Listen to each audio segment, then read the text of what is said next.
네, 성도님들 어제 건강검진 잘 받고 왔습니다. 근데 와, 우리 성도님들 건강하십시오. 이 보통 힘든 게 아니네요. 잠도 못 자고 계속 일어나서 뭐 마셔, 물도 못 마셔.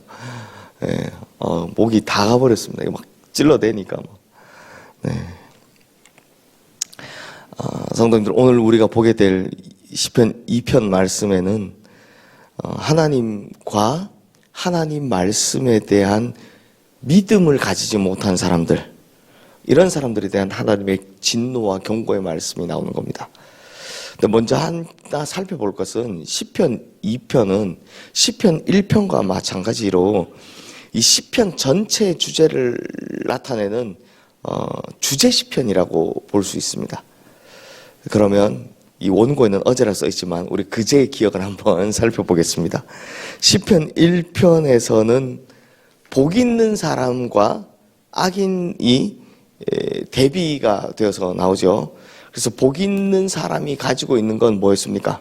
뿌리, 열매, 생명, 이런 거였습니다. 반면 악인은 자유로운 것처럼 보이죠. 그러나 그들에게는 뿌리도 없고 열매도 없고 생명도 없었습니다.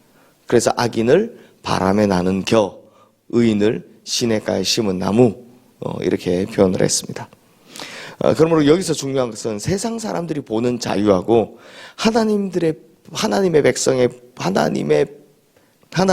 백성들의 보는 자유가 본질적으로 다르다는 겁니다. 믿지 않는 사람들은 자유롭게 그냥 창공을 날아다니는 거, 바람이 나는 겨가 되는 걸 자유라고 말합니다. 하지만 하나님 나라의 백성들의 자유는 주님 안에 있는 걸 자유라고 말하는 겁니다. 세상 사람들은 한 곳에 뿌리박고 사는 걸 답답하다라고 이야기하고 숨 막힌다라고 이야기합니다. 내가 왜 거기에 통제를 받아야 되느냐, 신의 통제를 받아야 되느냐라고 말합니다. 근데 진짜 주님 안에서 자유를 누리는 사람은 주님 안에서 뿌리박고 있을 때 말할 수 없는 자유와 형언할 수 없는 기쁨을 맛보며 살아가는 법입니다. 그래서 주님 안에 있는 사람들을 복 있는 사람이다 라고 설명하는 것이 시편 1편이었습니다. 이와 마찬가지로 시편 2편은 하나님을 떠난 사람들이 어떤 인생을 살아가고 또 하나님 앞에 있는 사람들이 어떻게 살아가야 되는지를 두 개를 비교해서 노래를 하고 있습니다.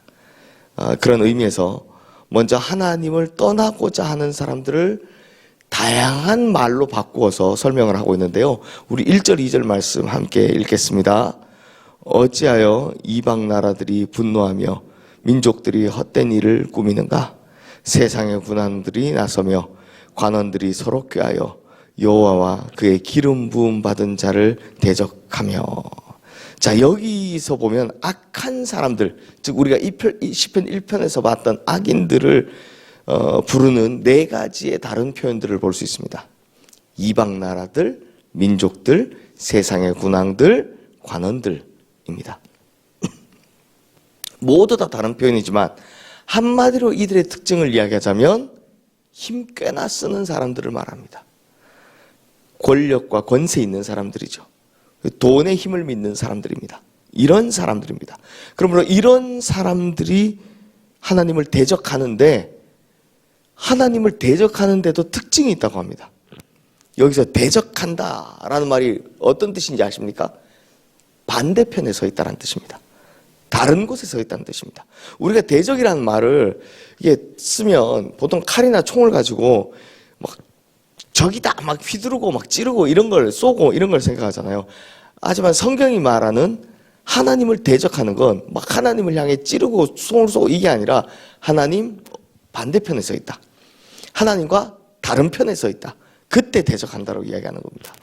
즉 세상의 군왕들과 민족들과 권세를 잡은 사람들과 관원들이 하나님을 대적한다라는 말은 자기의 유익을 따라 뭐 예를 들면 권세가 되는 것, 돈이 되는 것, 즉 하나님 아닌 다른 편에 서 있는 것을 말하는 겁니다. 그러면서 그들이 공통적으로 하는 말이 있다고 합니다. 그게 뭐냐? 3절 말씀 우리 함께 읽어보겠습니다. 우리가 그들의 맨 것을 끊고 그들의 결박을 벗어버리자 하는도다. 이들은요, 신앙을 가지는 것 자체를 부담스럽게 생각합니다. 맨 것을 끊고 결박을 끊어버리자.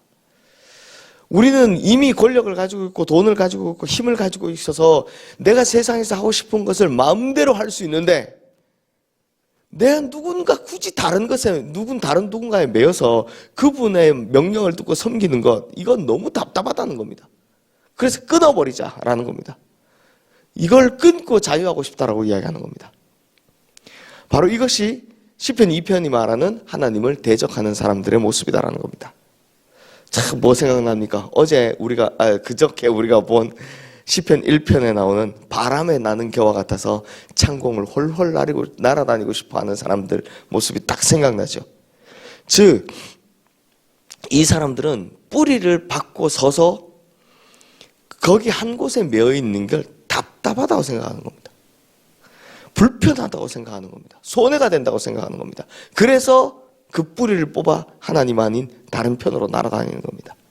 그렇다면 우리는 어떻습니까? 우리는 주님 안에서 진정한 자유를 누리고 하나님께서 주시는 그 영적인 양분 말씀을 먹고 마시면서 풍성한 열매를 맺고 사는 것이 자유다라고 말하면서도 실상 마음속으로는 나도 저렇게 바람에 나는 겨와처럼 살았으면 좋겠다 이렇게 생각하고 있지는 않습니까? 저는 훨훨 날아다니는 자유를 동경하며 살고 있지는 않습니까? 한 번쯤 점검해 봐야 하는 겁니다.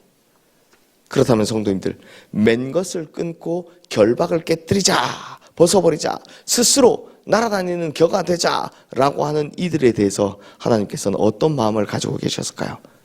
4절 말씀 우리 함께 읽겠습니다. 하늘에 계신 이가 웃으시며 주께서 그들을 비웃으시리로다. 하나님이 그 이야기를 듣고는 어이없어 웃으신다는 겁니다. 그들을 보고 행복해서 즐거움으로 웃는 게 아니라 참 어이가 없어서 비웃고 계신다는 뜻입니다. 그러니 우리도 막 자유롭다 하면서 하나님의 비웃음을 당하는 사람이 되면 안 되지 않겠습니까? 이제 하나님께서 그들에게 무섭게 경고를 하십니다.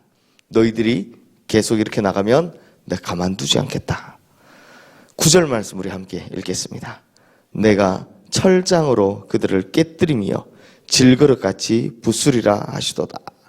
즉 하나님 반대편에 서 있는 사람들, 하나님 아닌 다른 곳에 서 있는 사람들을 철장으로 깨뜨리고 질그릇처럼 부숴버리겠다라고 말씀하시는 겁니다. 반면에 12절 말씀도 우리 함께 읽겠습니다.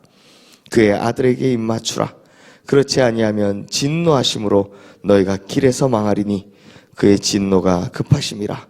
여호와께 피하는 모든 사람은 다 복이 있도다.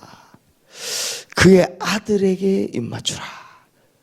자, 이게 시편이 쓰일 당시에는 그의 아들이라는 표현이 다윗을 지칭했지만 지금 와서는 우린 다 압니다. 이 시편 2편이 메시아 시편이라는 걸. 바로 하나님의 아들이신 예수 그리스도이시다라는 걸 다 알고 있습니다. 즉 복 있는 사람은 1편, 2편을 다 합치면 이런 뜻입니다. 복 있는 사람은 결국은 어떤 사람이냐? 하나님의 아들이신 예수 그리스도에게 입맞추는 사람들입니다. 자, 그러면 입맞춘다가 무슨 말이냐? 바로 입맞춘다는 말은 고대의 충성의 맹세, 언약의 표현입니다. 복종에 대한 맹세입니다. 그리고 언약의 표현입니다. 근데 성도님들, 그 옛날 왜 보시면 그 종이 주인에게 입맞출 때는 어떻게 하는 겁니까? 내가 충성을 다하겠습니다. 이 뜻입니다. 즉 내가 예수 그리스도에 완전히 속하겠습니다. 예수 그리스도에 충성을 다하겠습니다. 이 표현이 이제 입맞춘다라는 표현입니다. 근데 성도님들, 입맞춘다고 하니까 누구 생각나지 않습니까? 가룟 유다. 가룟 유다가 예수님께 와서 입을 맞췄습니다. 즉 겉으로는 시냇가에 심은 나무처럼 예수님께 충성을 맹세하는 것처럼 입을 맞췄습니다. 하지만 속으로는 실상은 뭐였습니까? 바람에 나는 겨와 같은 인생을 추구한 가룟 유다는 결국 예수님을 배반하고 말았습니다. 사랑하는 성도님들, 시편 1, 2편 말씀을 보면서 제가 이 설교를 쓰고 정리를 하면서 이 생각이 들었습니다. 우리가 이제는 양다리 신앙을 버려야 되겠구나. 시냇가에 심은 나무가 돼야 됩니다. 아멘 아멘 하면서 속으로는 바람에 나는 겨울을 추구하는 인생을 버려야 되겠구나. 그거 버리지 않으면 가룟 유다가 되겠구나. 하나님께서는 이런 사람을 철장으로 깨뜨리고 질그릇같이 부숴버릴지도 모릅니다. 그러므로 성도님들, 우리의 뿌리는 그냥 하나님께 단단히 두고 진정으로 예수 그리스도를 향해 충성을 다하는 진짜 언약의 백성으로 자유를 누리시는 우리 모든 성도님들 되시기를 주님의 이름으로 축원합니다. 이 시간 오늘 주신 말씀 기억하며 우리 함께 기도하겠습니다.